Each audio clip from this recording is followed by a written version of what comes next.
Well, good Monday evening, and welcome to episode 21 of Porterhouse and Teal Live. And I am about an hour early than we normally come on. I'm joined tonight by from Laura with Laura, um, and she's from the East Coast. So, in order to kind of accommodate the time difference, we jumped on an hour early. So, um, yeah, I brought Laura on tonight to talk about frugality tips, also to kind of go down the road of talking about herbal medicine and life on a small homestead and some of the challenges maybe she's faced as it relates to living in an area where there's not nearly as many like-minded folks. But before we go down that road, let's let Laura tell us who she is and what she does. Hey friends. What I do right now is I'm home taking care of the homestead, doing all sorts of things, keeping all kinds of things in check here. I focus mostly on herbs and I learning more about growing vegetables because that was never my big thing until the big catastrophe of 2020. But so I've started learning more and more about vegetable growing. I've done it before, but not as much as I'm doing now. Most of my gardening is with flowers and herbs. And so that's what I focus on. And I'm currently taking some studies in herbology, which will give me the certification that even though you don't need it to teach or to help people, it's just something that I wanted in my back pocket so that I could be more well-informed and help people. So, but the only thing I don't do is I don't diagnose. I don't tell people what they have to do. I tell them what I know, and I will do research for people if they ask, and I just try to work with them. But other than the herbal part is I'm here on a quarter acre lot with my husband. We've been here for over 35 years, and the neighborhood is overall nice. We just have interesting neighbors from time to time. So, but overall, I'm nice to everybody that, is walking by and so forth. But I'm finding it more and more difficult for myself because even when I do YouTube videos, it's loud. It's getting louder and louder because they're building more and more apartments. So we're losing that quaint quietness that we once had. And so we're looking for property, but we're also trying to make sure it's the right property when we go. We don't want to just jump in because we want to move. Mm-hmm. Yeah, you say you lived there for 35 years. Did you always have like kind of you said you accelerated things from 2020, got more into gardening. Were you kind of doing the homesteading thing at that point, or, did things change for you at 2020? No, I've been doing herbs for a long time. But 35 years ago, we moved here. It's our first house. This was my starter home. And once we started having kids, we were starting kids. We weren't starting on moving out. So, and then we just got comfortable in the community. You had your church, you had the kids' school, and we started homeschooling. And then I started my sewing business, and I ran that for over 20 years.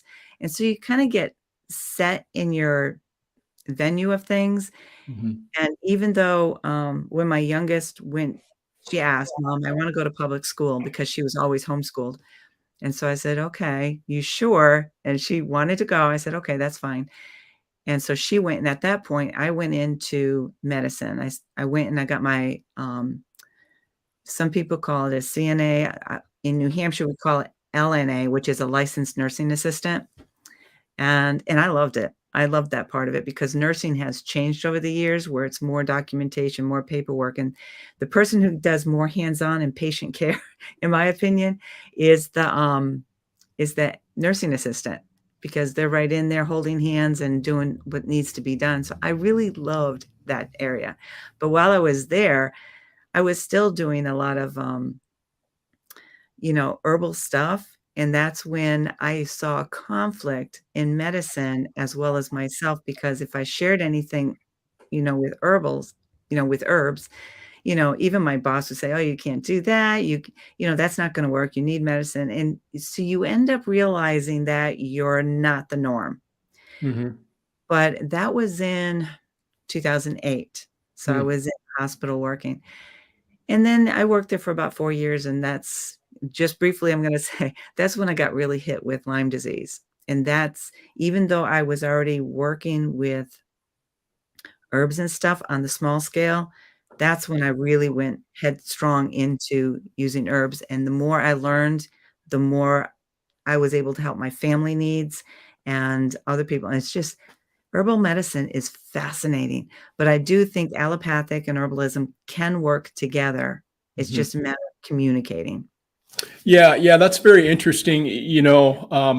I've just recently, probably within the last couple of years, even though I've kind of always had an interest in it, but I've gotten more interested in it because I've wound up planting a lot of things that you come to find out that, hey, guess what?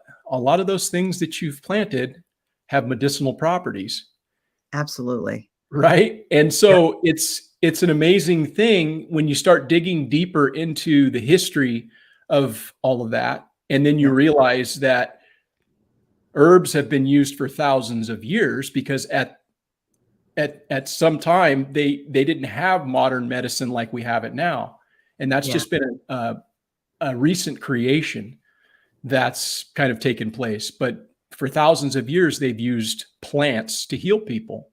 yeah, And it's just interesting how there's been a push in modern medicine to discredit the use of herbs, partially, I believe, because they can't regulate it.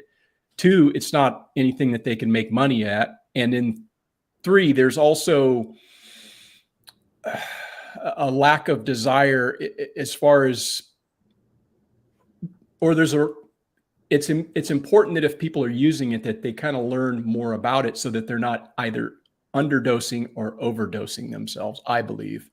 But yeah, plants and the herbs are amazing from a little bit that I know. And so that's kind of why I wanted to have you on to tap into your knowledge on that. How have you used herbs to treat your Lyme disease that you have?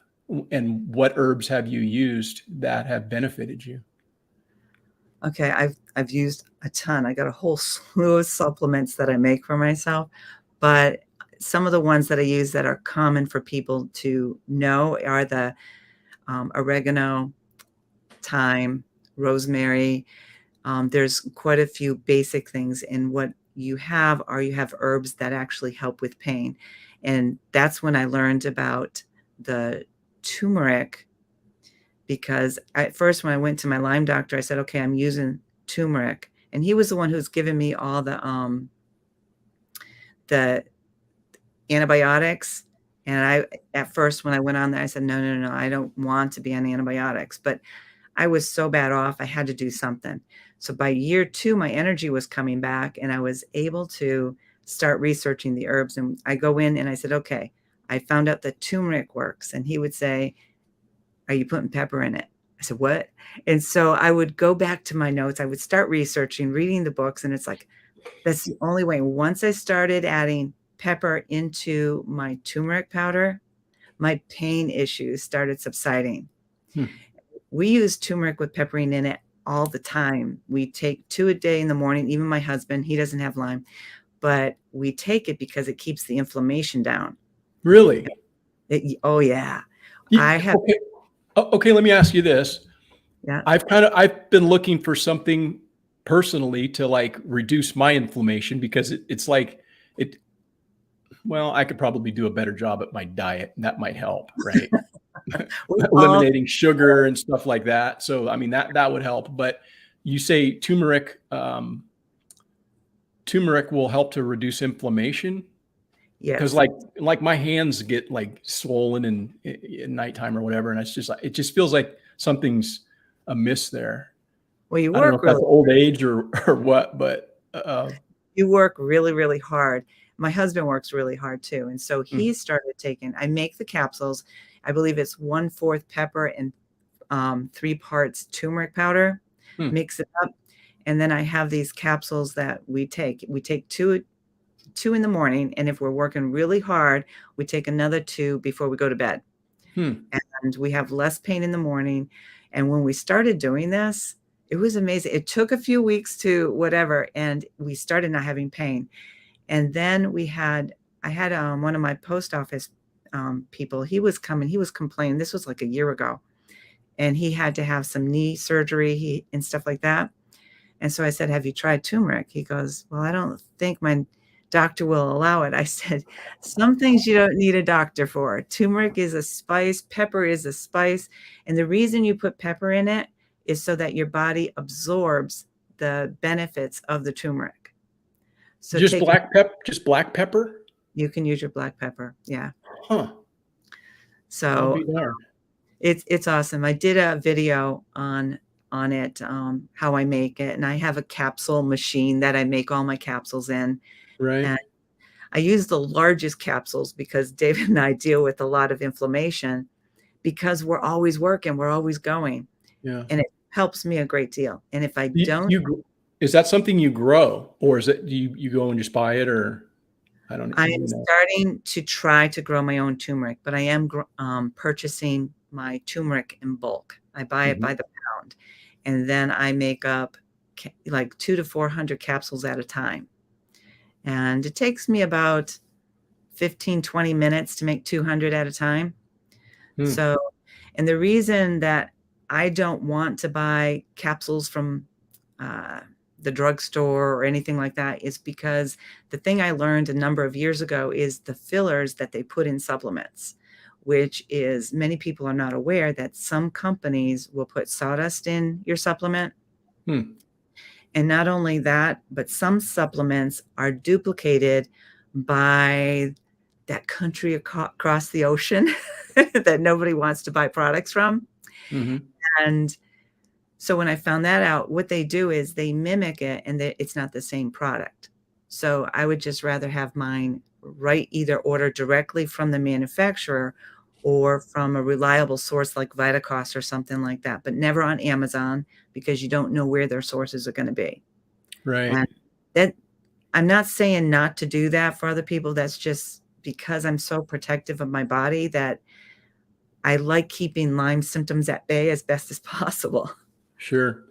Have you met any resistance with regard to physicians, doctors, not embracing the idea of using herbs for certain treatments?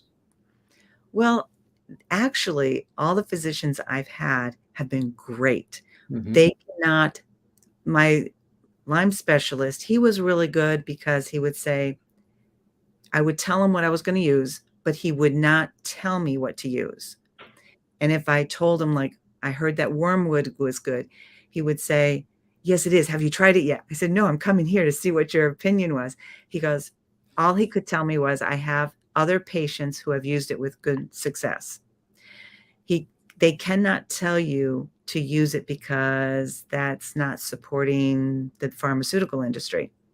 So that's where I stand right now is, but all of them, when I tell them what I'm using, they are so fabulous with me and they don't question it. Yeah, it's an interesting thing. I was actually doing a little bit of, looking into it and researching, and even as early back as the early part of in the 1900s, like 50% of what was being taught, 50% of the doctors that were out there were still doing homeopathic, type treatments and remedies.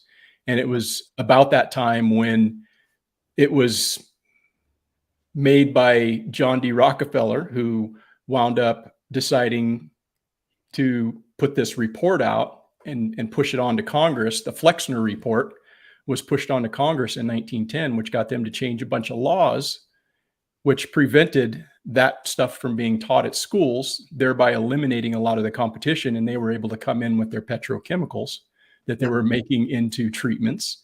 And so it was just a way to, I guess, influence the market and get people thinking one thing is bad. This is the direction we need to go because it can be regulated and the FDA can get in there and, have their claws in it. But I think when a person is educated and a person does their homework, and if they were to work with a good herbalist or a good doctor, as it used to be, Yep. there's not doctors now that do that, right? I mean, there probably are or whatever, but they have to be called an herbalist because it's not regulated.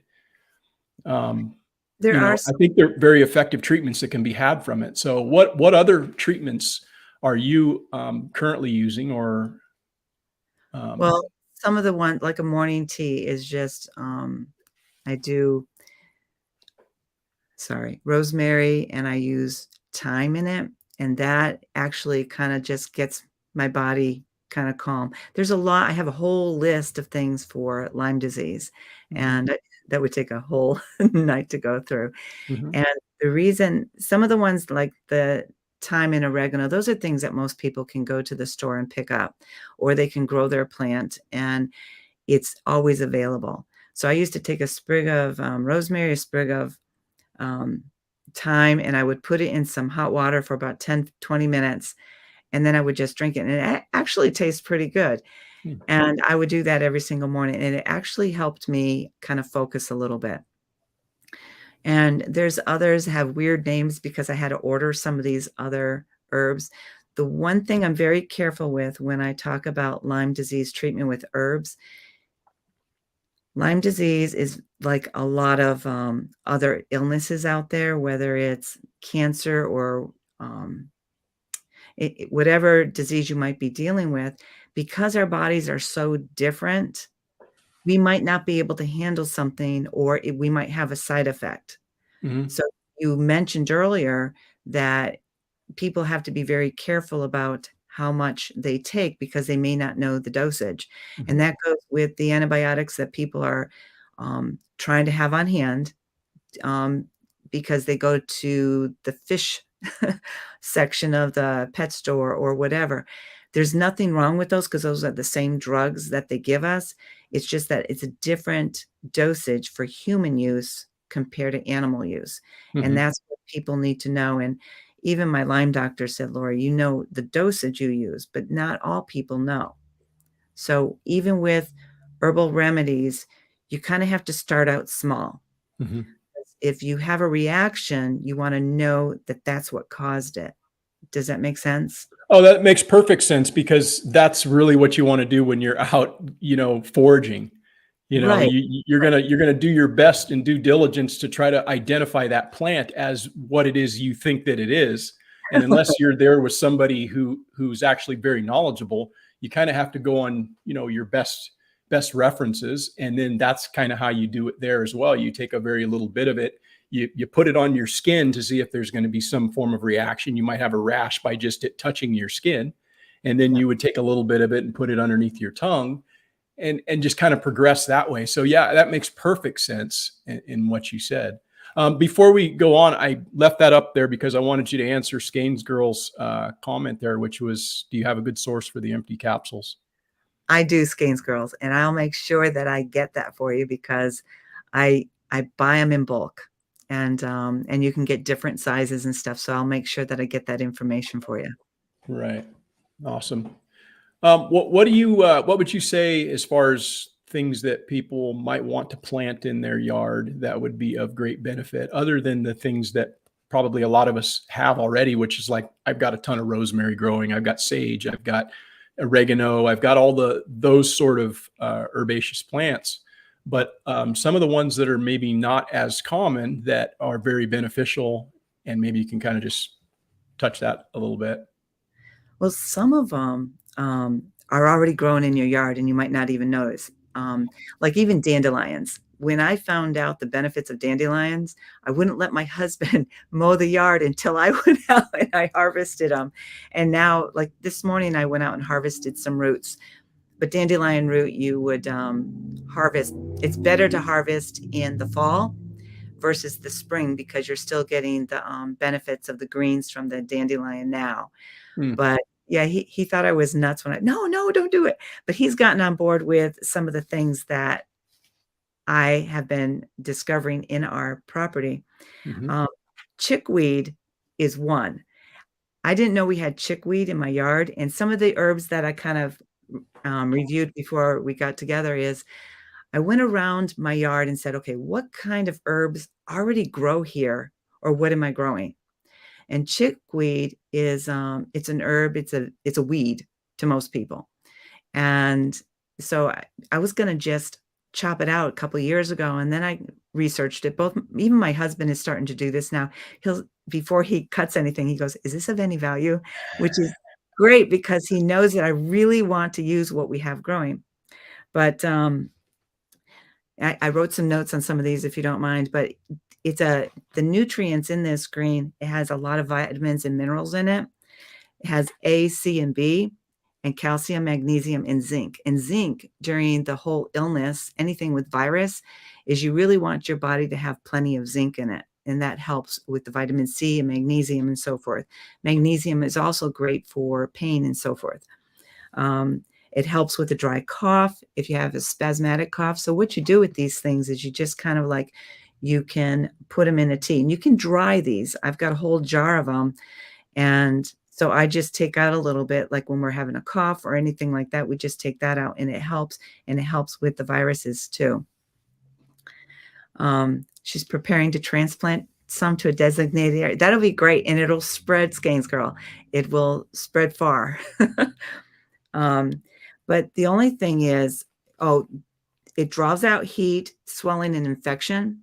So it's a little tiny plant that you wouldn't think much of. You see it as a little green thing with little tiny green leaves and these little white flowers. And you think it's just a weed. You want to pull it out. It's actually really good. It has kidney and urinary tract benefits as well.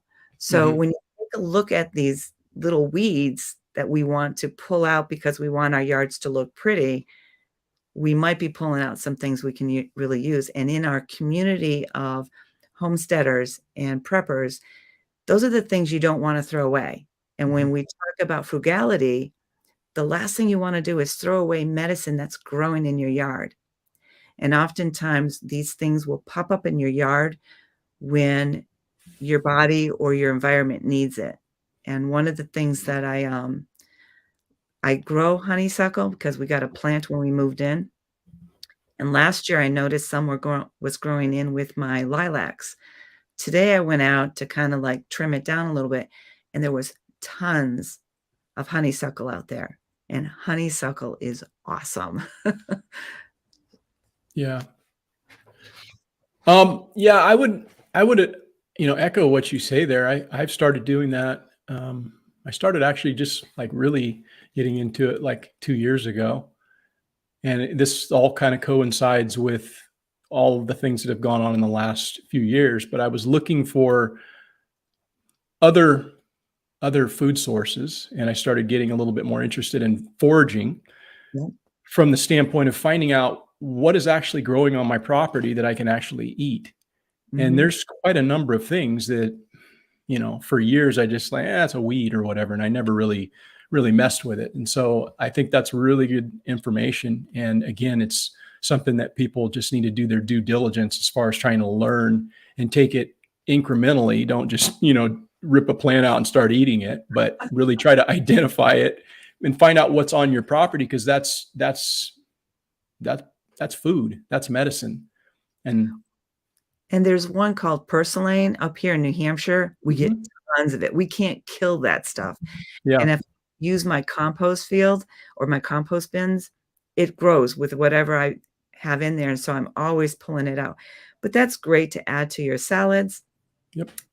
It's, and these things that are weeds, they're great for your animals too. Your grazing animals. My chickens eat anything I give them from the weeds that I pull.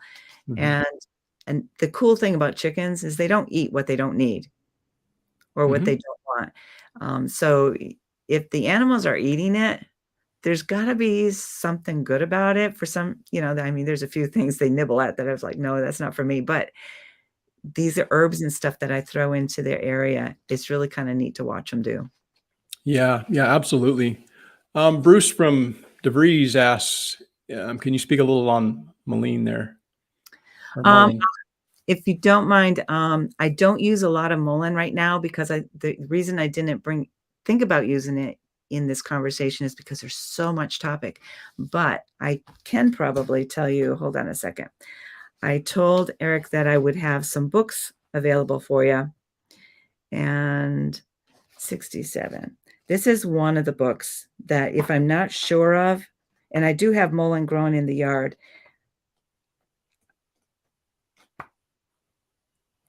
So what we have here, this is a book called The Backyard Herbal Apothecary. This is one that I would recommend anybody to pick up because this one actually allows you to go in your backyard and help you it does show pictures and it tells you what you can make with it. But the mullein will help with, let's see, I know that it helps with earaches and stuff. You use the flower. It's anti-inflammatory, antispasmodic, astringent. The root part is, and it's expectorant, lymphatic, and vulnerary. And these are all things that people can use. Why I can't speak on it highly is because I don't use it much at this time. But I do harvest it so that I have it in my jars for when I want to use it. So I wish I could share more right now, but I don't use it enough. And here is what they've got in here is the flower and the leaves. And I highly recommend getting some resources on hand to help you understand more. So like I do one herb at a time when I do my YouTube channels, but I have a bunch in the yard that it's like, okay, I use that. So my apology for not having that all on the top of my head for you. Yeah, well, that's great. If you can share those resources, and then I will link to those resources in the show notes, and Yep. we can collaborate on that at the conclusion of this broadcast. But I do want to make sure that those resources that you've identified as valuable to you, you can share that with the folks that are listening to this. And again, I'll get those links directly in so that if they want to go on and purchase, those books or whatever, because I need to up my library game, quite honestly. And there's a tremendous amount of resources out there. What are the good ones? I don't know, but if you can make some recommendations in that regard, I think it would be pretty helpful. So I'll tap into your knowledge there. And mullein root is very good for you, the leaves and stuff, but not really working with it myself. In my study, I haven't gotten to that part in my study, but I think that people will benefit from using that. And I've been hearing a lot of people sharing it on their different channels that I didn't prepare for it tonight, to be honest with you. Mm-hmm. Did you have any other herbs that you wanted to cover before we move on to kind of transitioning into the frugality tips? Yeah, I'm going to be growing motherwort, and that has a lot of benefits. But one of the things that I do grow, and it's all over the place, is some red clover. And that is something that is very beneficial for a lot of people. It's not recommended for pregnant women because of the estrogen levels that are in it, but it's good for your soil and safe and nutritious for your grazing animals too. Mm-hmm. And let's see, it's mostly known for women's health issues. So women know exactly what all those different symptoms are and stuff like that, but it helps with PMS, perimenopause, and menopausal symptoms and stuff.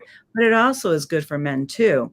Even though it has an estrogen type in it, it is actually good for the prostate when men are dealing with that kind of issue.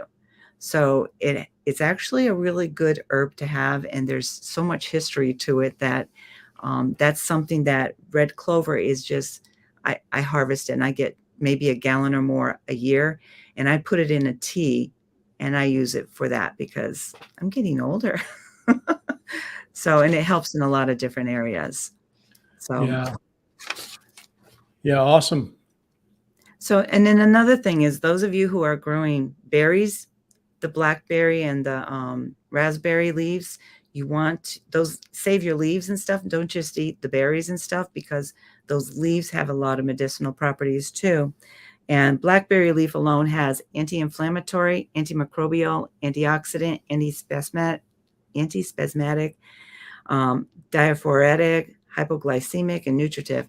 So it has a lot of benefits. And these herbs, like the leaves and the roots, they can be used, but they can be used for a variety of different things. And what my goal is with my channel is to be able to go in depth for each herb so that I can share a little bit more and how to prepare them to use.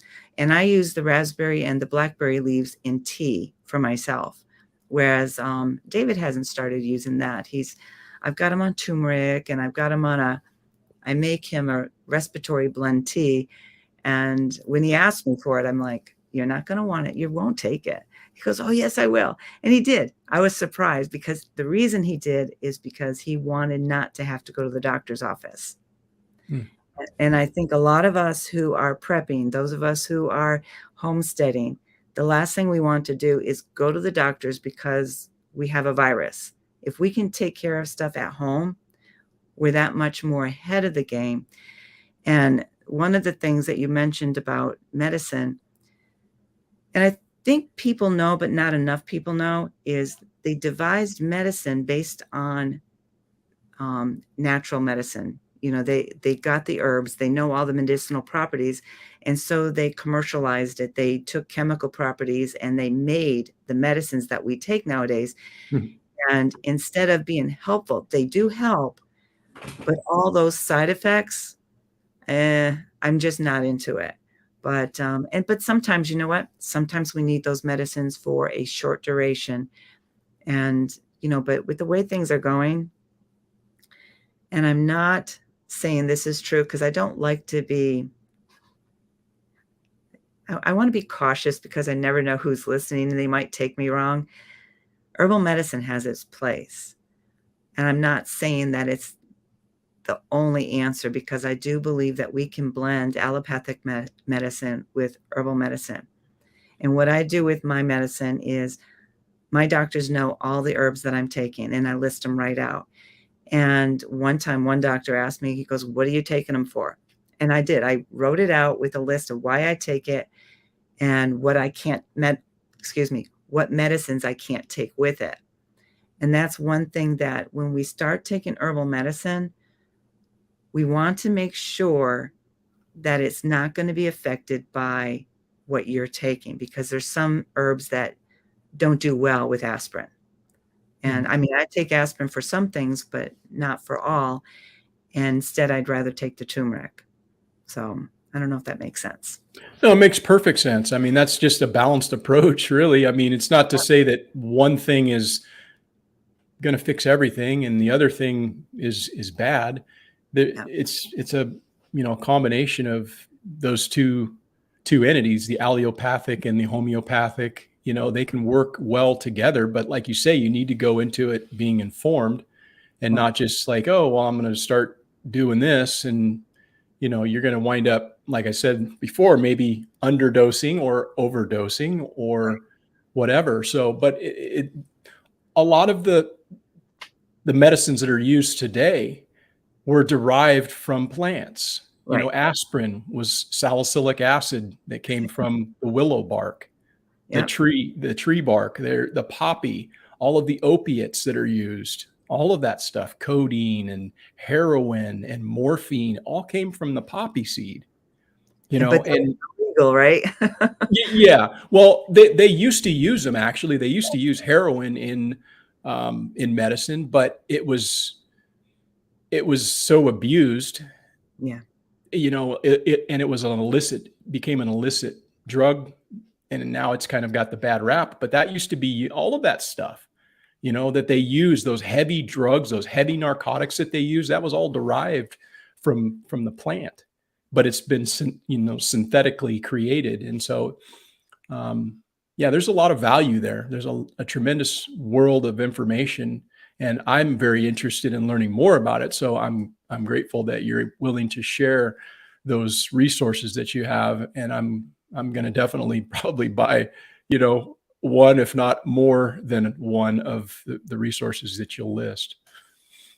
No, that'll be great, because having in our libraries, it's going to be really important, because if for some reason you're not doing well today, Mm-hmm. the internet might not be there. So you want to have a backup copy to quickly go to. Mm. And even though the internet is great for resources, it doesn't have everything, in terms of some people, if you go onto their websites, they might not have sources. So you really want people who will list their sources out to be able to determine, is this, reasonable? But the other thing I used to do is also I would go to those resources to confirm them. And so when I was really into trying to figure out what I could use for my Lyme disease, I really wanted to make sure I wasn't messing up. And I was in some what we call Limey groups, because those of us who have Lyme, that's what we called us, because long term, whatever, it's a club. But some people would force things and say, oh, you have to do this, you have to do that. And I'm not a follower per se of pushy people, because I also know that, as with herbs and allopathic medicine, it's not everything is the same for everybody. And so I didn't like people who were telling me this is what I had to use. So that's why I'm kind of like, I sit back and I evaluate what I'm taking and I look at the side effects. The same thing when a doctor says, okay, this drug might solve this problem. I'll take 2 days to research it and say, I can't do it because Mhm. we'll find out that I'm allergic to something in it. So, and it's the same thing with the shots. I was allergic to some of the ingredients, and yet the primary care doctor I had at that time said, "It's not gonna bother you." And I'm like, "Okay, you're fired," because Mhm. he didn't stop to think about my well-being. It was the push that, should never have happened. Right. Yeah. Yeah. I just think that people just need to try to inform themselves as much as they possibly can when it comes to medicine because, people I think tend to look at doctors because they've gone to medical school and, spent thousands, hundreds of thousands of dollars as this ultimate authority. And there's some very, very good doctors out there. There's some excellent surgeons, excellent physicians, and people that genuinely have your best interest at heart. But Right, the reality is that they get paid for the interactions that they have. They get paid the more prescriptions that they write when you show up in their office. yeah, And a lot of the people that show up at offices don't actually have a problem, and the doctors know this. So yeah, therefore, they just give them some kind of a script and send them on their way. I've been given prescriptions for things, and the dude is sitting over there going like this, and I'm trying to have a conversation, right? And yeah, and they're just like looking at their computer, not even paying attention. And yeah, then they'll just write you like this antibiotic prescription for something that like, dude, that ain't even what I got. right, That's not what I have. I've got a virus. I don't need that. And they prescribe you something just to get you out of the office because they figure, oh, you can just take that and it's all good. And I've actually talked to doctors yeah, that I know that have said just that a lot of people that show up there are just looking, oh, I got some pain or whatever, and then they write them this prescription, and then they're on their way. And I just I don't want to get on a tear on that because I'm not here to bash the medical establishment because yeah, because there's good doctors out there. I'm just saying that not in all instances, just because somebody's an authority, you should trust them. You should get a second opinion. You should do your due diligence right, and go into it with a little bit of skepticism yeah. with regard to your health, because guess what? It's your health, And right? the thing with herbal medicine too is you're gonna have easier access to it than you will the medicines that are being prescribed, and there are shortages, but, it depends on where. Hi.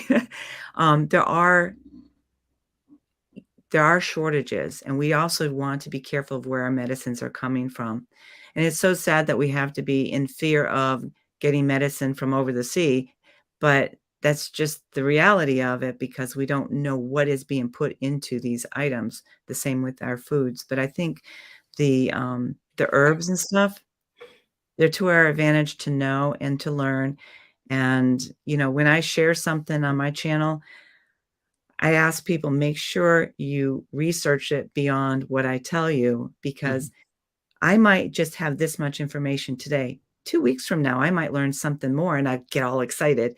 But I think we all have to be aware of how they interact with regular medicine, and there's ways to look that up. Is there a contraindication of taking this with a medication that somebody might be on? And I think the goal for most of us is to be off pharmaceuticals because I think they lost their heart many years ago.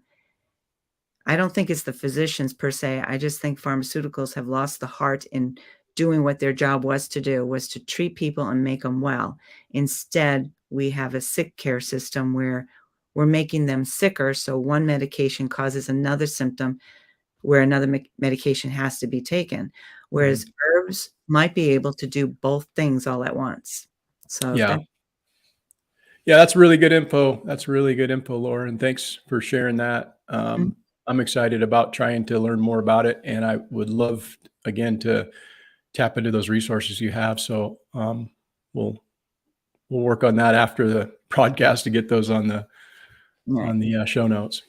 Um, yeah, I wanted to kind of switch gears with you and talk a little bit about homestead frugality.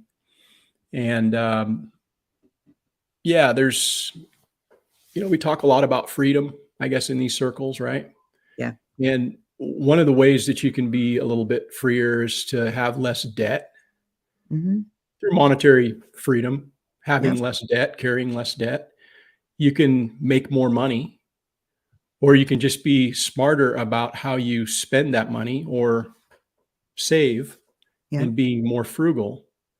And I actually got pretty inspired years ago when Rebecca and I first got together, and we've been married for 34 years. So this should tell you how long ago this book was written. And I wound up reading this book.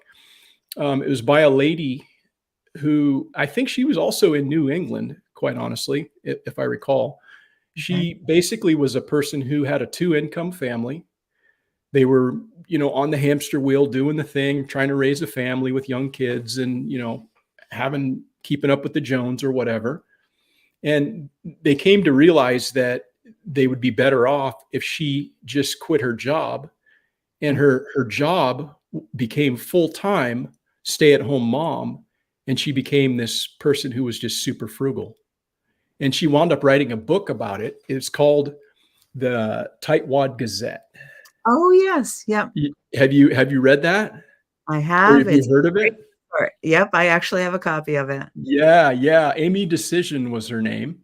Yeah. And I was just like really into it. I'm not like, huge on sitting down and reading books a lot, but that was a book that sucked me in and I got really inspired to try to save money in different ways. And um, yeah, it just let me know that, you know what, you really don't have to actually make more. She actually upgraded and wound up having this nice farmhouse. They went from the suburbs or whatever to having this farmhouse on property with the 6-bedroom home and, like debt free. And she was just doing all this stuff to save money. And I just thought it was super cool.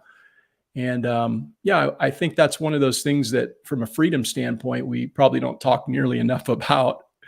We talk about maybe paying off our debt, but what are some of the things that you do to kind of help guide yourself to save money? And Well, when I was working, I was an accountant for 16 years, and I finally had to stop working because it was just conflicting with my kids in school, and it was like I was being at tug of war between how they were being treated in school.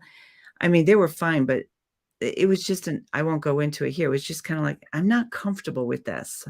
So I ended up pulling them out of school, but at that time, I was getting some sewing business orders, and so what I ended up doing is running my sewing business at home, and my specialty was cost accounting, so I'm just very nitpicky about where our money goes, so it was kinda good as well as a business situation too because I could calculate what my costs were.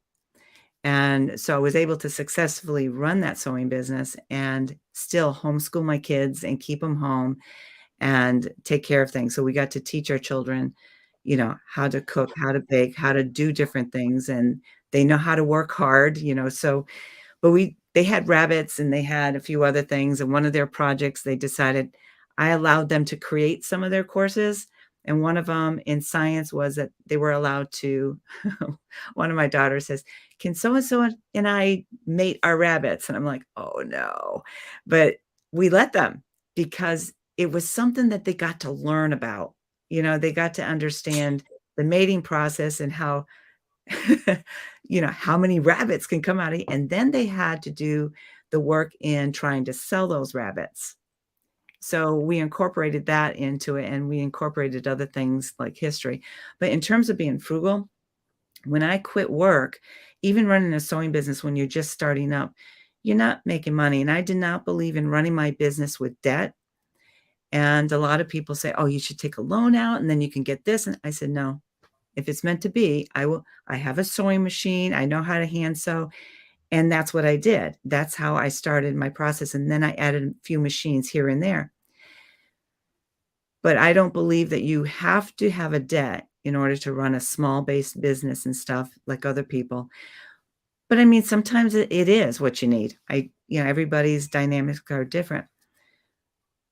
But to stay home, I had to be very careful on what we spent. So it's baking, it's, making meals, making sure that like when my husband goes to work, he's got his snacks and stuff, making homemade bread and doing all. And I actually love all that stuff. Mhm. And I think I was just born to enjoy that. But the one thing that's most important that stands out most for me, that for many years working in the world, is that the one thing that we forget about is time with our family and time for ourselves. Many times we just kind of keep going. Even on our homesteads, we're constantly going. And this past couple of weeks, I told my husband, I said, we need time for us to just kind of like be free. And, to me, that's the most important, because we've been able to enjoy that for the most part, is to be able to take a half an hour and breathe and talk about what was your day like, what was my day like, and then we would talk about what do we want to do, what is our dream, and what other things do we want to do. And then we would work together on the different things. Fortunately for David and I, he's good at woodworking. He's mechanically inclined. I'm good on the household stuff, but we're also training each other now that we're getting older. We don't feel old except after a long day, but he knows how to use my sewing machines. He knows how I do stuff, but he still depends on me. And I know all his woodworking tools and stuff because we worked in woodworking before. I think those are the things that have helped us in how we are able to manage and do things on our own. So we don't need to hire people for things that we have skills for. But in saying that, we all have skills. And a lot of us in our community, in terms of homesteading and stuff, we do barter.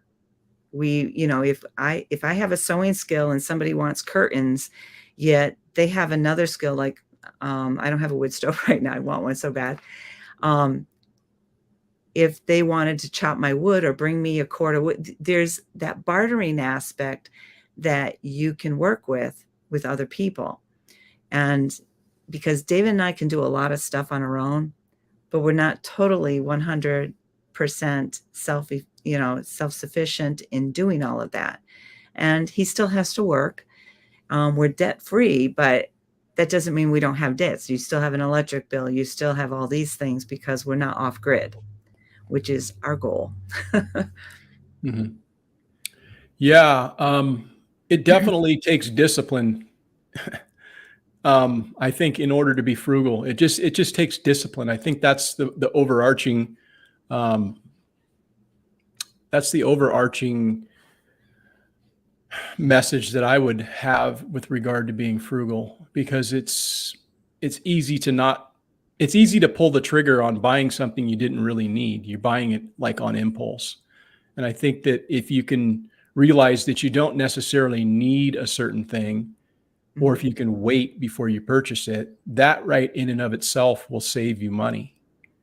Yeah, you You're have right. to know if it's a need or a want. Hmm. If it's a need because it's urgent because your tires went bad, you kind of have to go, but always have, a savings account ready to pay for that. And one of the things we do, and I'm not an advocate for credit cards, but we use credit cards for some purchases because we get money back. But those credit cards are paid in full before the end of the month. Mm-hmm.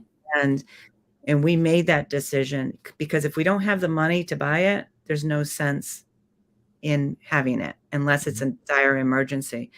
One of the areas that people also go into debt with is healthcare. And that is the reason I am so headstrong about doing things as naturally as possible, because we got into debt in healthcare because one of our daughters almost died of pneumonia. And so we were always at the doctors, always at the allergists, all this. And the money, it was just building and building and building to the point where it's like we can't go on. And what people don't understand is, yes, the hospitals are required to take care of it. I mean, the places that we go, they have to take care of you, but they don't tell you. They'll send you off to collection if you miss a payment and all this stuff. And it's, if you have debt, no matter whether it's healthcare or not, the anxiety, at least for me, my anxiety goes nuts. And I don't like owing people what I can't afford to pay them. So now I'm like, if I can't afford it, I don't do it. But I can do herbs. I can grow herbs. Mm-hmm. And I can make healthy food with healthy resources and stuff. So that's how we're staying out of the doctors. Yeah, that's good.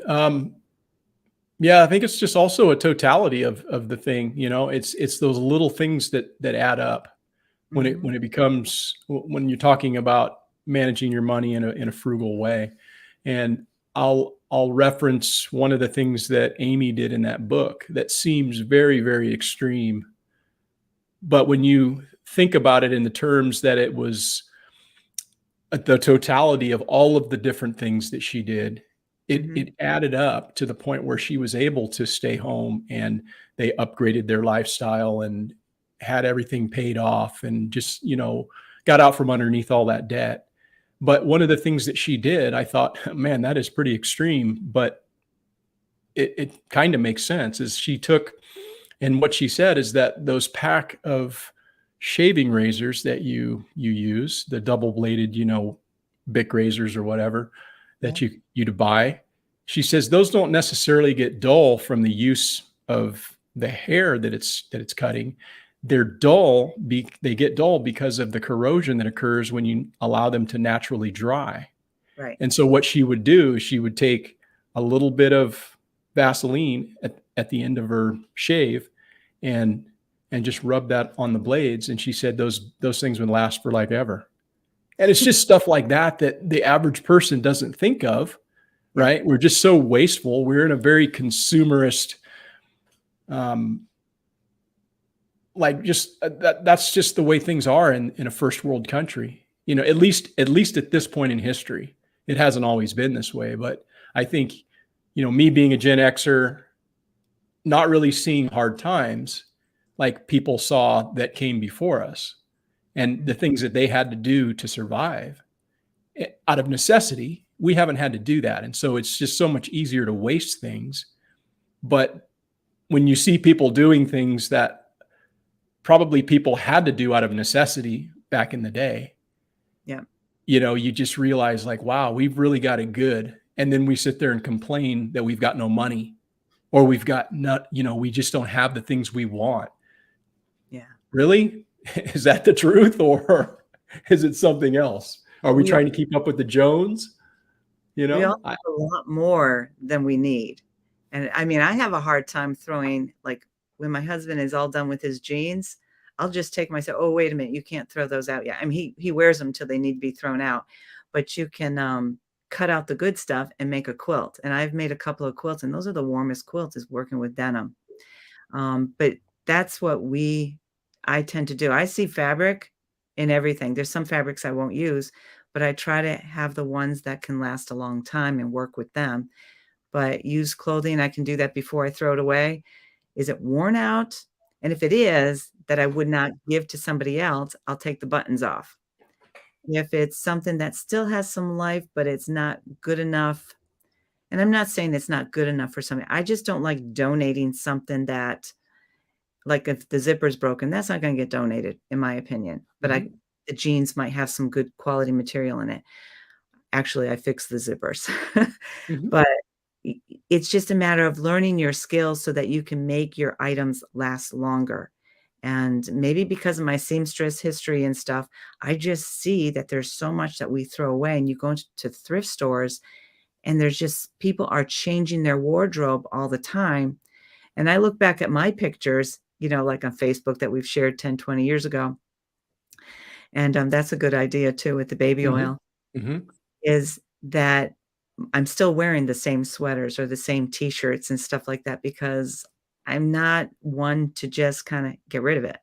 Yeah. So, Yeah, that's one of those skills, having the ability to sew and repair clothing that yeah, I don't really hear talked a lot about in the homesteading prepping community, but it is a very valuable skill. It's something that Rebecca does. She's not a seamstress, but she repairs all of my clothes and makes them last. We got the sewing machine right over there, and she knows how to run it. yep, And I just think that that's such an awesome skill. It's something that they used to teach in school, home economics, if you right, recall. But yep, those classes, among many others in public school, wound up, getting on the chopping block for whatever reason. And people tended to lose those skills because there wasn't the necessity for those type of skills to be had because of the yep, prosperity that we enjoy. Oh, we'll just throw it away and buy some new stuff. Yeah, they didn't do that back in the day. They don't do that in countries where they need to make their clothing last. They learn how to fix it and make it work. And yeah, that's a really really good skill you've got being a seamstress, and you would be a valuable member in a prepping type of a group. Because I don't know how many people within those groups are awesome at fixing stuff like that. That's an awesome skill. I think people are, starting to sew. One of the things that I used to do bridal alterations and all kinds of stuff like that, and, but I also had people come to me and say, "Could you refashion this? This was my grandmother's, I'd like to wear it." So you just kinda maneuver it and make it more modern for them, and you can do that. I really appreciated being able to sew for others. It created a business for me, and I did really well with it. But not everybody appreciates that skill because a seamstress is kinda like at the bottom of the totem pole, where people value a janitor is not as valuable, but in fact, if it wasn't for the janitor, your place would not be clean, and they do the dirty work. A seamstress is fixing things or mending things and making it so that you can wear it longer.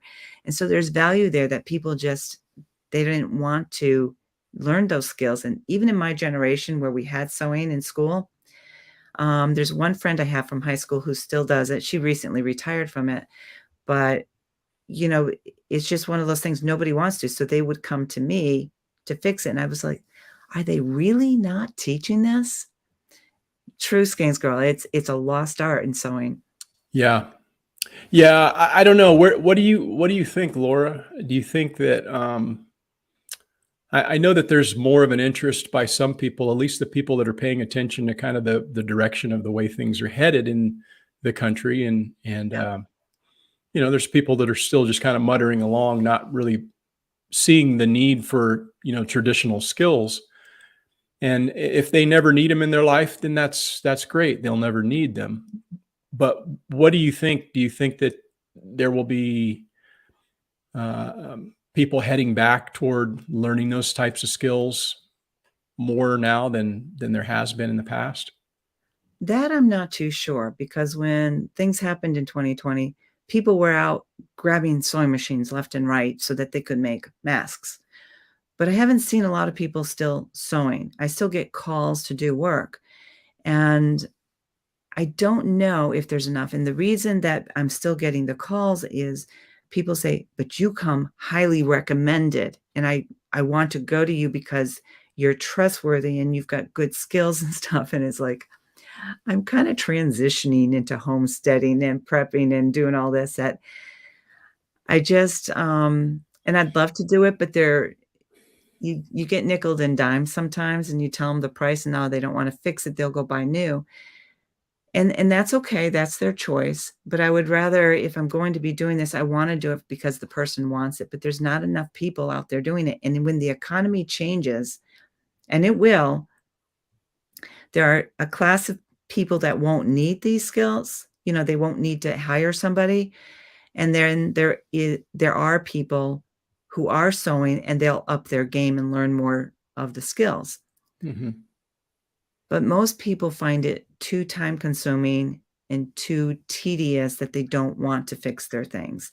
And so that's where my skill comes in handy is if we're in a situation where I can barter or whatever the case may be, I've got something not only with the once I've finished with all my studies and stuff, I'll feel more comfortable when I've completed that study, but only because I'll have certificate behind me, but I don't know, I do like sewing, I love taking care of people, but, I don't know. I don't think there's enough people who desiring to sew.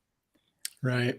Right. Well, that's great that you've got that skill, and hopefully there'll be somebody that you can pass your knowledge on to, because again, I think that's another thing that, people don't have the next generation to necessarily teach those things to, and it's so valuable if you can share that with somebody who's willing to learn what you can teach them, Well, right?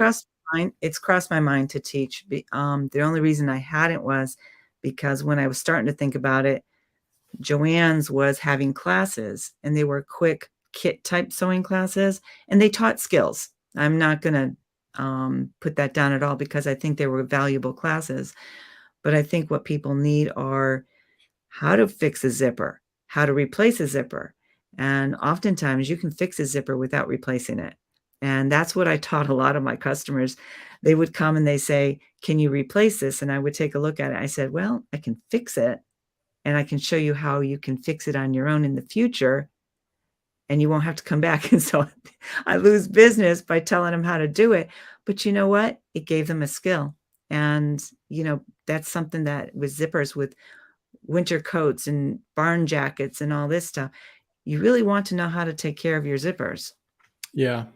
Yeah, that's definitely a skill that I don't necessarily possess, but I'm grateful that my wife does. And um, I just know that there's so many young people. There's young people that don't even know how to cook.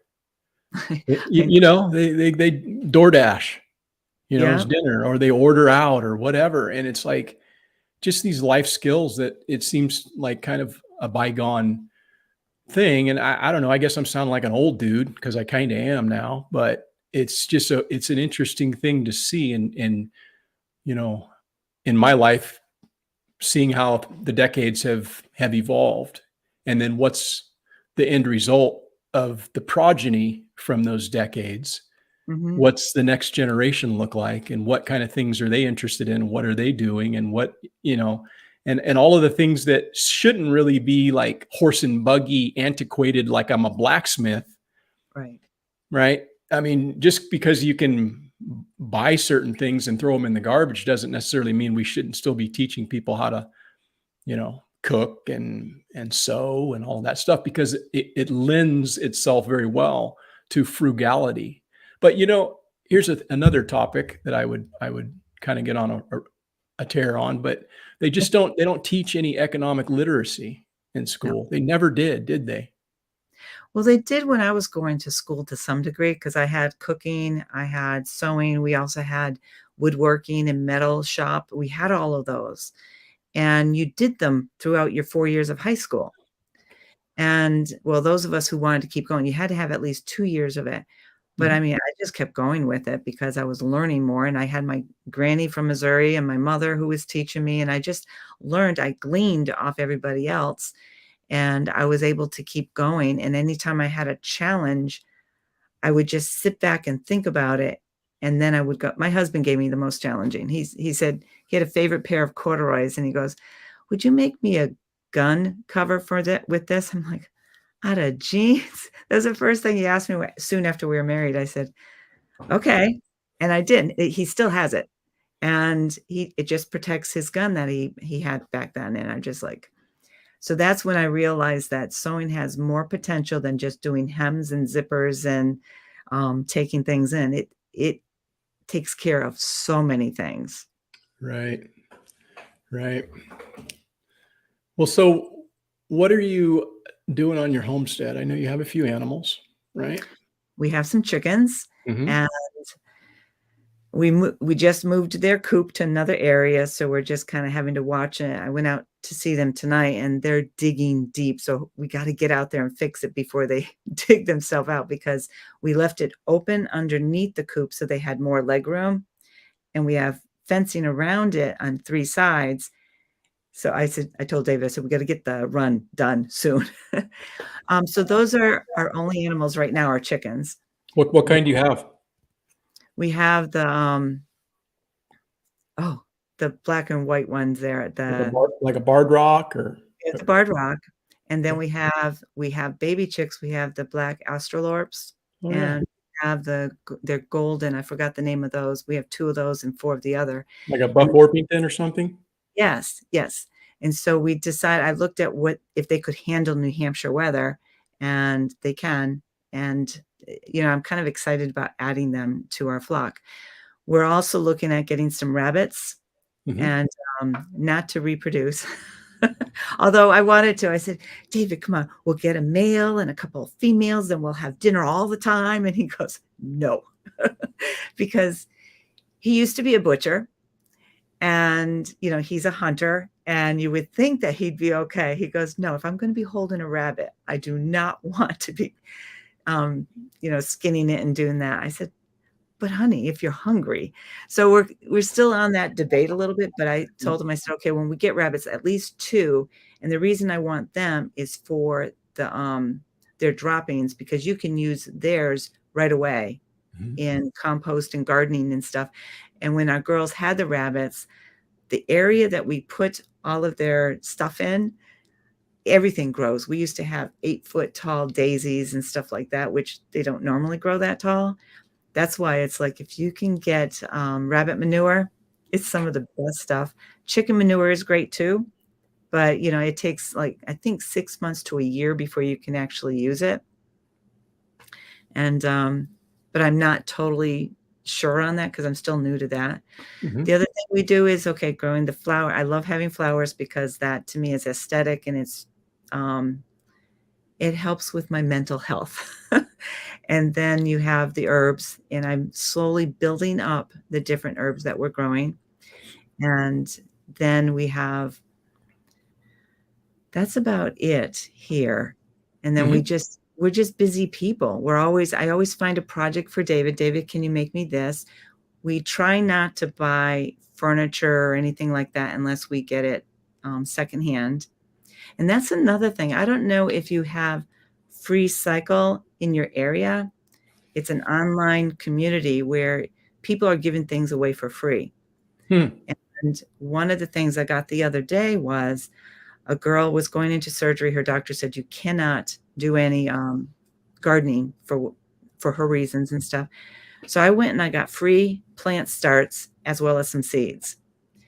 And I've gotten different things, and I've given things away too. So once you're done using it, it's gone. So that's another way where people can be frugal, is look for stuff like that, as well as I don't like doing yard sales anymore. I lost my thrill for that. Hmm. I'm going by, and they're open. I'll probably stop in, but I don't even like having them, because by the end of the day and stuff, it's like, that's a lot of work for $50 or more. And I just lost the joy in doing that. So now I just kind of do the online yard sales, and I'll just post things. If it sells, great. If not, then it wasn't meant to be, type of thing. Right. Yeah. Make sure that when we end this, you mentioned that again, that free cycle you said. Yep.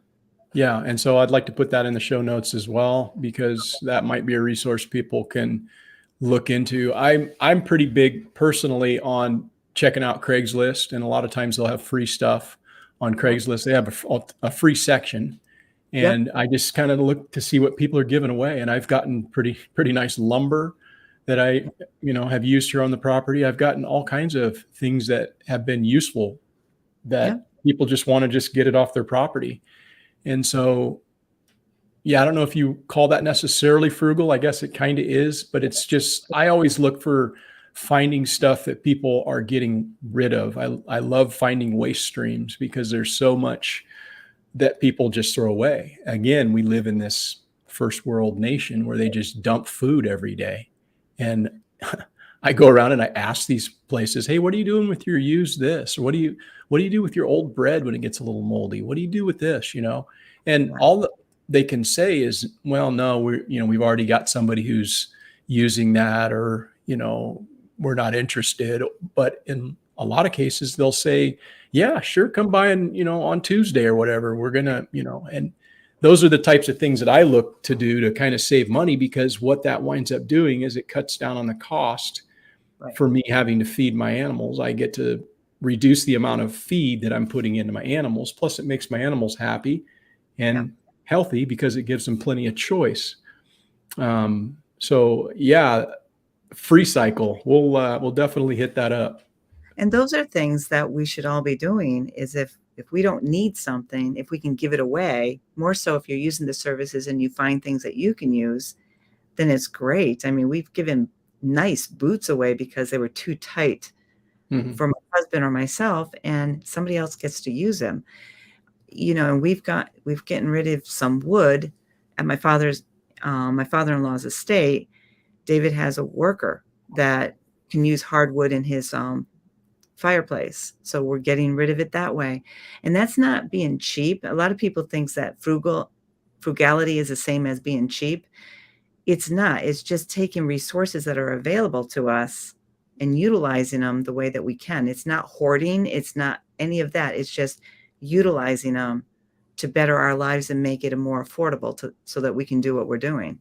Yeah, yeah. I think it's smart to just have patience with Mhm. regard to purchasing. Oh, That yeah. again will save you a tremendous amount of money, because we so good at impulse buying. Ooh, look at that shiny thing, and we put it in my cart, and then, here's my credit card information. Next thing you know, you've got, and we have a tremendous amount of stuff at our place. And I Yep. think most people would look around and realize, man, we got a lot of stuff. And where you really notice that is when you decide you're going to move from that place you've lived for 35 years. You're going to be like, man, I got a lot of stuff. We found that out with my father-in-law's estate, and then we're like at looking around our house. Do we really need this? We're starting to think, let's get rid of this. We don't need this much. Right. So, and it can actually be very unhealthy to have too much stuff. Hmm. So, Yeah. Our place is not in any way cluttered. I try to keep it pretty aesthetically to my liking, and I don't like a bunch of junk and clutter and stuff. So I'm always like, if I don't need it, I'm going to get rid of it. But if it's something that I think that construction wise, I'm going to utilize, like just yesterday, I think it was, here's another good tip for people. Here's a frugal tip. And, if you go to the back of Home Depot, in most cases, I don't know about in every town, but at least in my town, they've got a bin that yeah, is 70% off lumber. And it's all the stuff that's kind of a little bit, maybe got a nick in it, a chunk taken out of it or whatever, or it maybe they're saying it's a little warped or something. Some of that stuff's pretty gnarly, and that stuff winds up not coming home with me. But yesterday I picked up two 8-foot 2x4s, Doug mm, fir, I mean, and those are going for like 335, I think, in our town at Home Depot, 335 a stick. And 70% off, they knocked 235 off. And so I wound up walking out with those costing me $1. So it's yeah. just stuff like that when you know where to look and you just kind of like, oh, I'm in Home Depot anyhow. I'll just make a swing back here because this is where they keep their lumber. You save a little bit of money, and it's that stuff adds up, and it kind of feels like a small victory. And another place that's very frugal, or at least in my mind, is sometimes it's really wise to spend the money to get quality. And I found that to be with like working gloves. I can go get cheap garden gloves, but I never continue wearing them because the dirt gets in there no matter how much I wash them. And then I went and I spent $33 on a pair of gloves. I love them, and I Mhm. wear them. And to me, sometimes frugality comes in the form of buying something that you will use and use and use for the purpose that it's needed instead of just throwing it away. So I think sometimes we have to do that, like with tools. If it's just for a temporary thing, maybe not spend the top dollar. But if it's something of value you want to make sure that you're going to use, make sure it's quality so that you don't have to repurchase over and over again. Yeah, that's a really important, tip and observation, and it's something that I've started to adopt because I've always been like, "Oh, I'll just buy this," and then the next thing you know, you're replacing it. And a perfect example of that is like a hose. Yes. So I spend really good money on hoses now, I buy the best that I can get because it's gonna last. Otherwise, the things, they don't last. Right. I I just purchased something today for my water tank, my water system here, and Yep. yes, I could have bought a PVC shut-off valve, but I didn't wanna be replacing it and having to drain my tank in 2 years when the thing is smoked from ultraviolet exposure. So I paid $50 for a brass shut-off valve. Yep. Buy it once and cry once. And so that's a very good tip. That's a very good observation that if people can kinda factor that in, right? Like, otherwise, you're just gonna buy it again in another couple of years. Well, we have a Berkey water filter, but we also made one, using some stock pots. But we bought a good, spigot because we didn't want it to break. We bought the metal one, and that just makes it last longer. And it's just something that I have outside with the rainwater, and we put it through that, and that's what I feed the chickens through because there's stuff that's still getting into the rain bucket. But then we take it in and we'll put it through the Berkey so it gets filtered twice and to make sure that it's really good. So we've done that. But it was kind of fun making a filter similar to a Berkey. It was cost effective, Mhm. but I still like my Berkeys. Yeah. Yeah, that's awesome. Skane's girl's dropping some gold here. She says, associates at Home Depot can give you up to $50 off an item that has damage without needing a Wow, manager's approval. Okay. that's That's good to know. that's good to know. And then this one here says you can also pick up mismixed paint discounted also. Huh. So I imagine that there's stuff that they mix up for somebody that they screwed up Yep. and I've done. just have it there, and it's like, "Hey, this is the color it is," or whatever, if you're just trying to, like, get some kind of a color, I guess. But what you can do, Eric, is you can take those paints and mix them in with white if you want it lighter, or you can mix to we've done that. The Mhm. kids want their rooms painted another color. We just go there and they can go through that, the discounted paint area. It's because somebody wanted something and they changed their mind. Right, right. Let's see here, Bruce. Buy nice or buy twice. There you go. That's it. Exactly.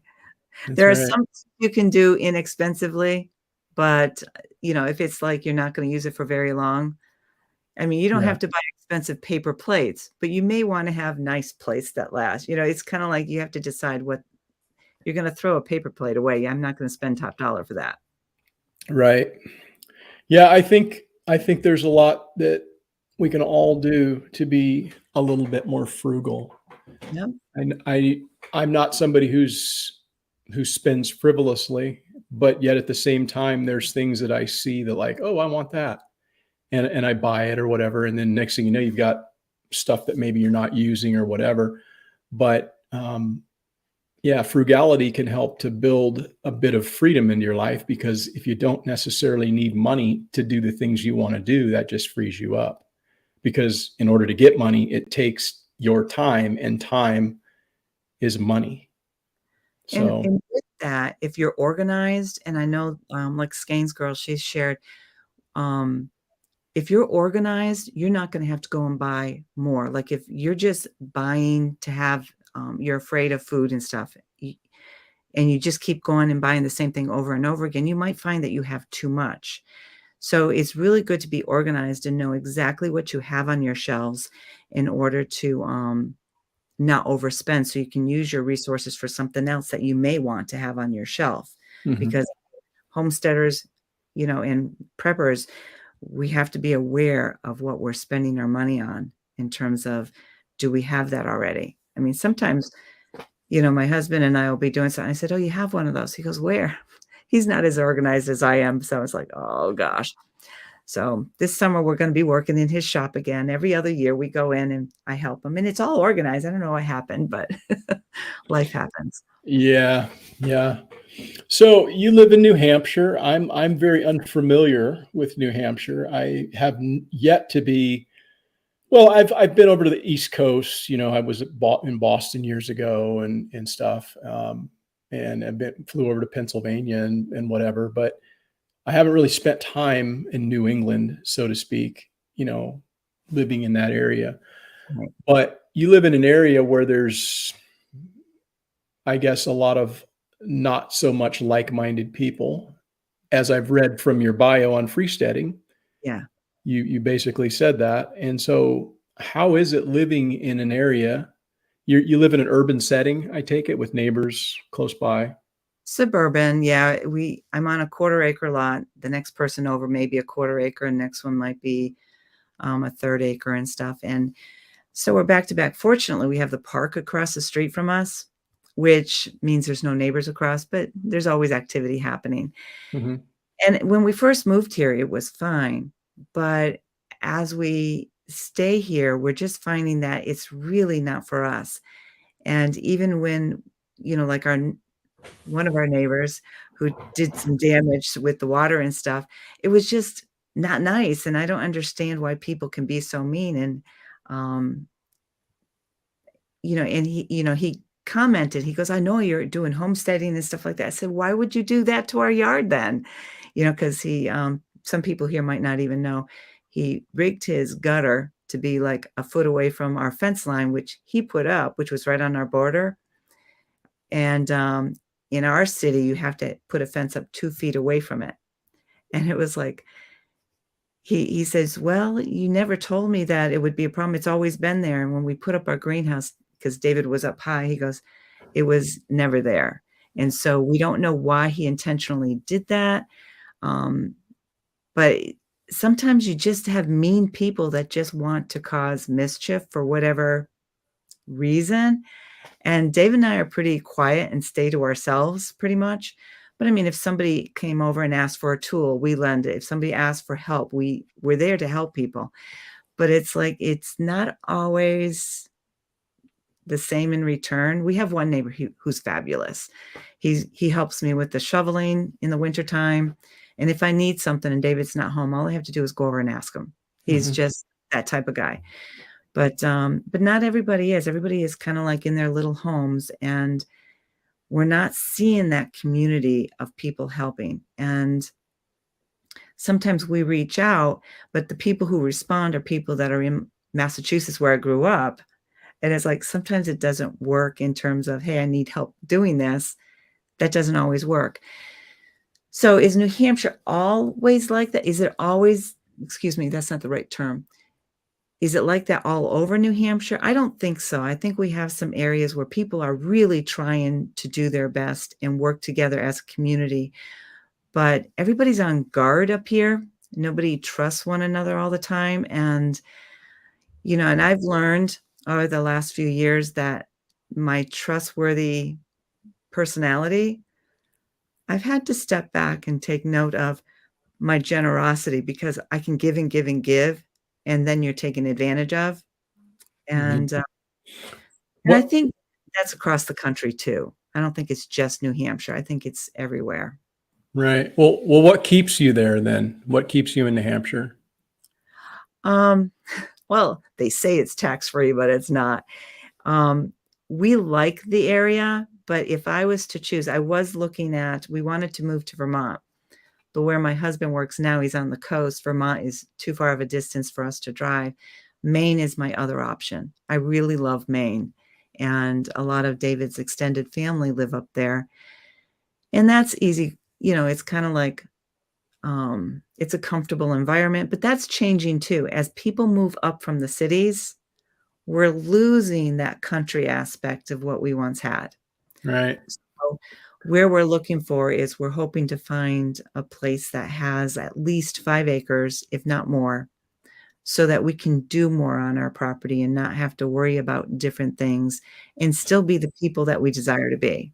Right. You know what? Neighbors are, it's a difficult thing for a lot of people. And if you can find, you know, neighbors that you click with and neighbors, and you don't even necessarily have to click with them, just have respect for each other in a Right. way that allows you to remain on your property and not have to have nasty interactions.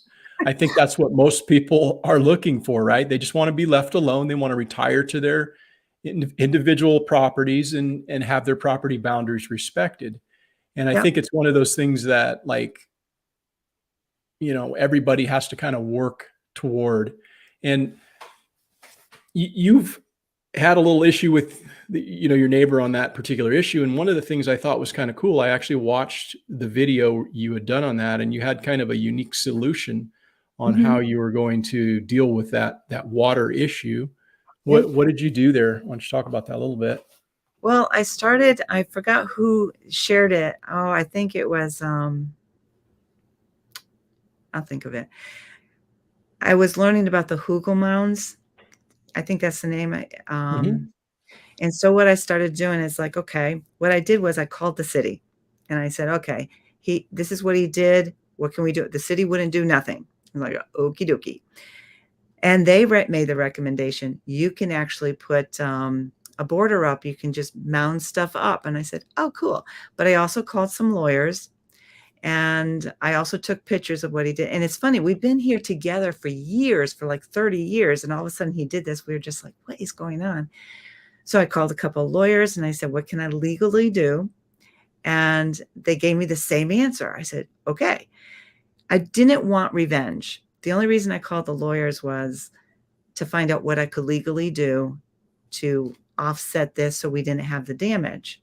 And it happened in an area we never had high water. And we do have high water in the back with a lot of rain. So I said, okay.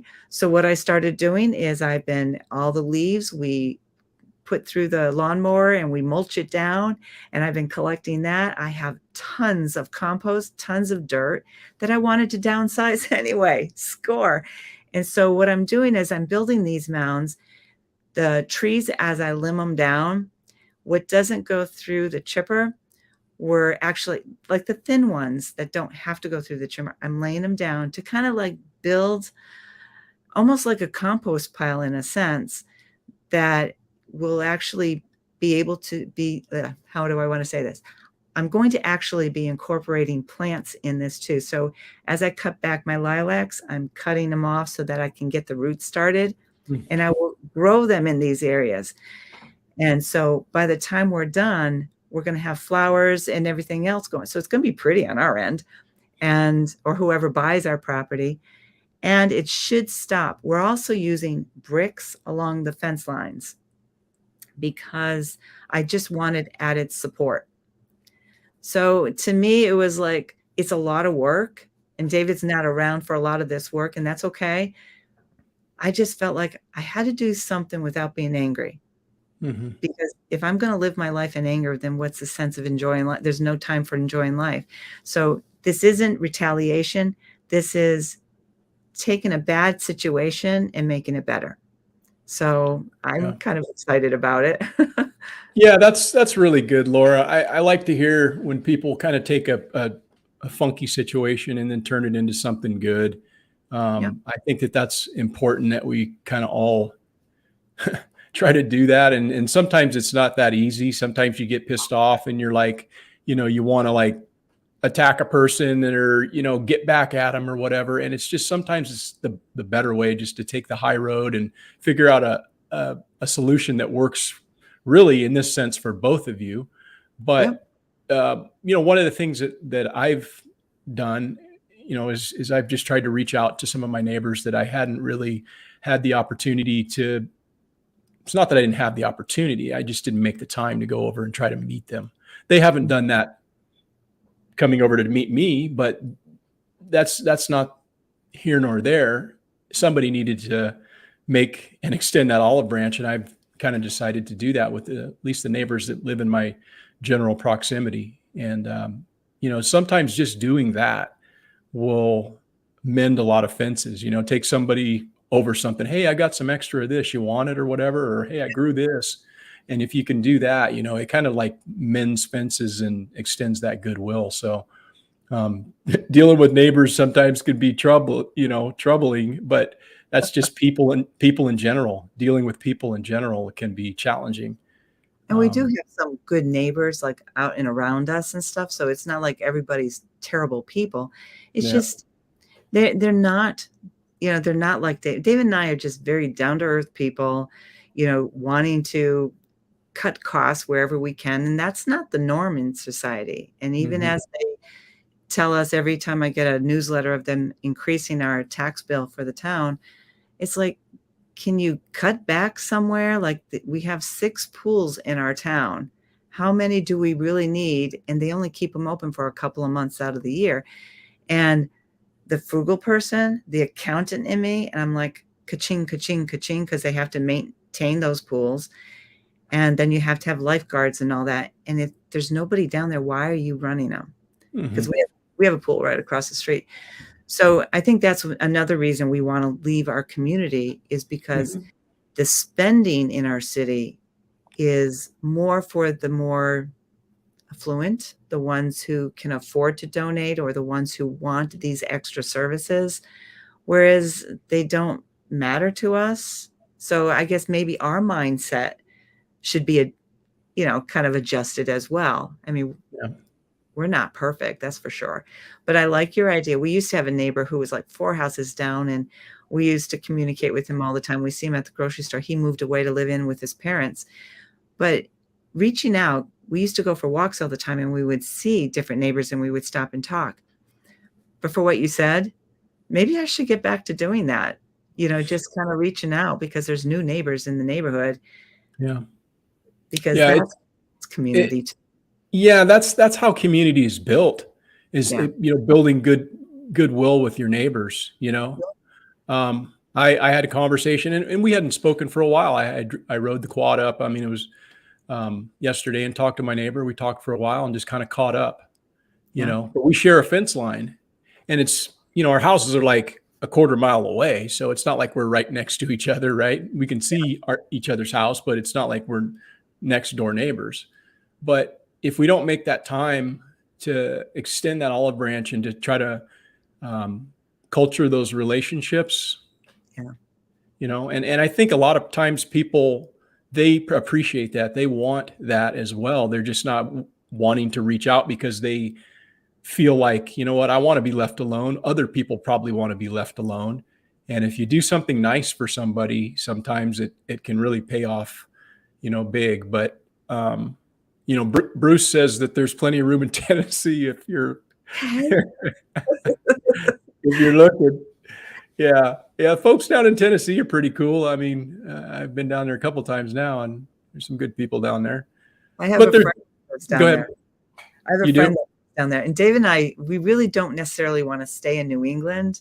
But when you get your roots are comfortable, it's like, how do you pull them out? And we really did not intend to stay here for 35 years, but we did. And so now we're questioning why did we stay here? So as we look for a house, we're looking at those different options, but he has a great job, and I don't really want to see him quit. He's almost near retirement age. So you kind of, what do you want to do? But whatever happens will happen. And we're just going to keep our options open and see where we go. But I keep looking. There's some really cool houses out there. Yeah. Well, awesome for you coming on and sharing your story and sharing some of your tips and talking this evening. So if the folks that are in, your channel is called Potpourri of Life. And where did you get that name? Where'd you come up with that? Well, my life is full of all kinds of stuff. I like to sew, I like the herbs, I like the flower. And with my healthcare challenges that I had and working in healthcare, it's just that potpourri is just like an accumulation of beautiful things.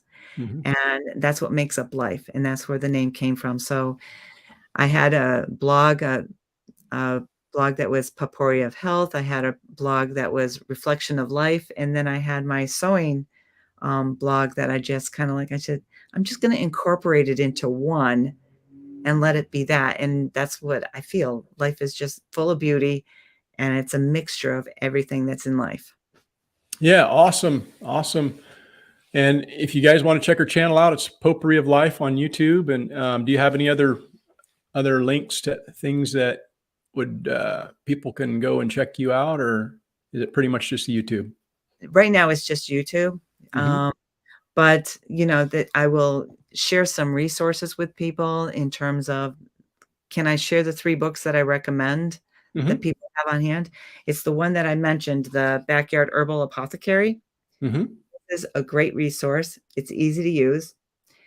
This one here is quite interesting, and she's a great herbalist, Rosalie Della Foret. It's Wild Remedies. Hmm. So that's a great resource and how to forage healing foods. And then this other one is the Homesteader's Herbal Companion. I think many people that are following us would like this book. Cool. So Well, I probably will get all 3 of those books, but um, make sure we touch bases after the broadcast, and we'll get all that information up def- on this so people can just easily go and source it from there. But really appreciate you coming on tonight, Laura, and I think we'll call it an evening. all right. Well, And thank you for inviting me. I appreciate that. yeah, well, thanks for coming on, Yep. and thanks for everybody in the chat that showed up. I really appreciate it, guys, and we will see you next time. Thank you, folks. Okay.